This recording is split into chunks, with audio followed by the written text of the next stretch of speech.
I recently made the switch from Spotify to YouTube Premium. I mean, I listen to Spotify quite a bit, but I only listen to the music side of things when it comes to like podcasts, or cause you can also get audiobooks on Spotify, but I just prefer them to be all in one nice little space called Audible. Audible, hit me up. Come on, Audible, give me a sponsor. I want some free books. I just found out that the series that I currently started to read is like 12. It's 12 books in already. I don't have that kind of money, Audible. I don't have that kind of cash. What are you trying to do to me, Audible? Stop it. Just give me some free books. What was I saying? Oh yeah, so my wife listens to podcasts and stuff like that. So she was unsure whether she wanted to make the to try it. But you get like a free month, I think, something like that with YouTube, and there are other apps for her to get for the podcasts on that she might want to listen to. So we're giving it a go. Already, I'm relatively happy with it. I was able to redo the playlists like from Spotify, not all of them yet, but I tend to have like quite a sporadic listening. You might have guessed. I tend to listen to, there's a YouTube channel called Postmodern Jukebox that I really enjoy listening to, like old swing style versions of like pop songs and stuff like that. Just fun, funky listening. Also Aurora, just when I want to chill out. But then I also listen to like The Who, not like WHO, I think it's WHU, the like the Mongolian like metal band. So I like it's like all different types of music, different types. And so far it's all been there. I also noticed that the YouTube videos are better quality now, which I think is a bit of a jip. It's not ads, is it? It's like they'll literally fucking give you shit quality videos and ads unless you give them money. Give them money. Although I don't think it's affected my upload. That tends to be different from time of day. Sometimes like I'll put a video on and it'll be like super quick to upload, and sometimes it'll be like an hour. Usually, rule of thumb is, the faster I want it to upload, the slower it will take. So I try, where possible, not to make a video and then release it the same day. I tell you what though, I do need to start making some of this big bucks YouTube cash. Watching the budget bike battle, and I now want a Jigsaw Thou. Watching Boothie, oh god, that sounded so good. I don't know if anyone's seen it, or anyone knows about the 4014th budget bike. You must do. They're probably the biggest, or probably the most well-known, I'd say, the UK. But oh, there's something about that noise when like you hit the limiter and it goes weird little noise. It's just fucking amazing. And Fagan's R1 as well, old style R1. I think that's the same one Biker's Life's got. Same model. Sounds glorious. Oh god. Just these. Just don't work. Just fuck it. I'll just stop indicating. It doesn't seem to be worth it. I knew you were going to do it, you naughty cheeky little Alan Carr. When you ever had like V-twins and V4s, or a single, I suppose, back in the old 125 days. How many cars just went through when it was on red? How many went through? Naughty. Yeah, so I want to go with a screamer. I want a screamer. Screamer. I mean, don't get me wrong, I love the VTEC V4 kick and tone change that you get on these. But there's something about that smooth, like slowly increasing scream.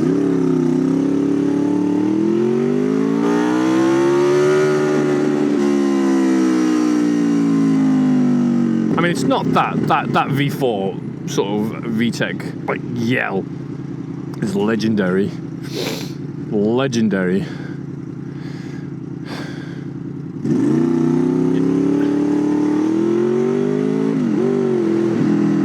I suppose it's just that constant desire for change, to switch it up a bit.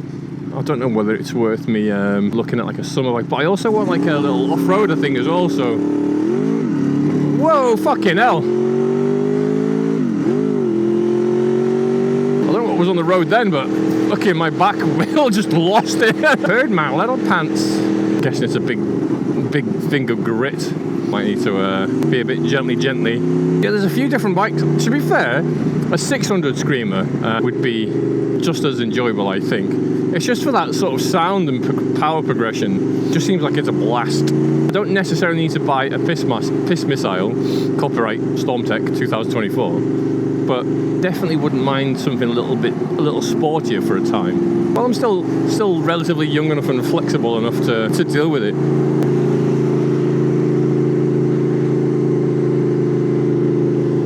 What was the point in that, mate? What was the point? There wasn't one, was there? There wasn't one. You just got your knickers in a twist for no reason.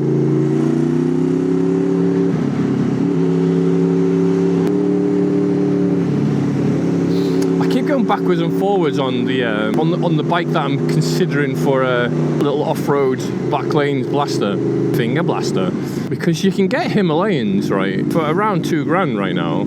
And in terms of like an easy entry into like green lanes and stuff like that, I'm not too sure you can beat it. It's from what I mean. I don't know anything about off-roading beyond the things I've watched, videos I've watched, reviews I've watched. But the Royal Enfield is compromised in like ground clearance, I believe, and it's quite heavy in terms of an off-road bike. I don't believe that I'll be doing anything that's going to impact that kind of ground clearance.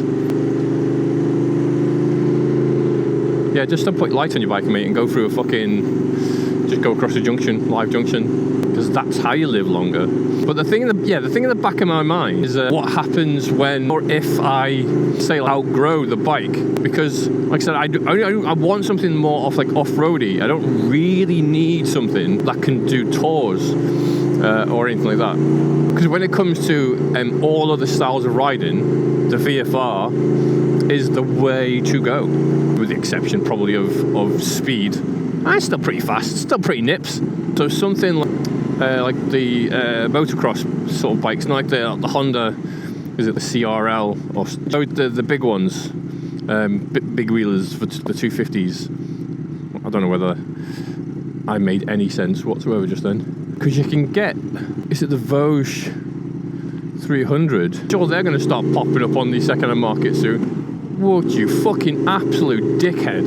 The other one is the CF Moto, the 450, but at the moment you can only really get them brand new, and I'm not into brand new bikes. I'm not into the cost of them and the fact that you're supposed to baby them for ages. I'm not into that. Do you know back at that junction then when the guy fucking almost pulled out on me, and I can tell by the fact that he humped his brakes that he was expecting to roll straight out into the junction. Would a HI VIS vest have helped me then, considering my headlights were pointing straight at him? Someone actually mentioned in the comments about, well, it was an interesting comment, I believe, about whether or not in the courts, if someone was trying to like apply blame, whether the lack of a HI VIS vest would go against you, but then it's not law and you could easily disprove it. And then something about whether, because a motorbike has a single headlight, whether someone might confuse that for a car with its headlight out in the distance, and then would a HI VIS vest help then? But like, you can fucking see the headlight. If you can see the headlight but not the rest of I don't know, what is it, a fucking ghost coming towards you? I don't get it. I don't get what you're trying to say there. If you can see the headlight of a car, do you know what? If you can see the headlight of this bike, there's no way you can see the fucking HI VIS. Because in the darkness, like in actual darkness, in the actual dark, you're not going to be able to see the vehicle behind or the person on the bike. All you're going to see is the light. Some people are just fucking stupid. If you wear HI VIS and think it makes you safer, you are dumb. You're dumb and probably going to end up in an accident because you assume people can see your HI VIS. It doesn't make you any more or less visible. Tell you what, if you want to be seen, get a massive fluorescent dildo and glue that to your helmet. A retro reflective cock on your head. That'll get the job done.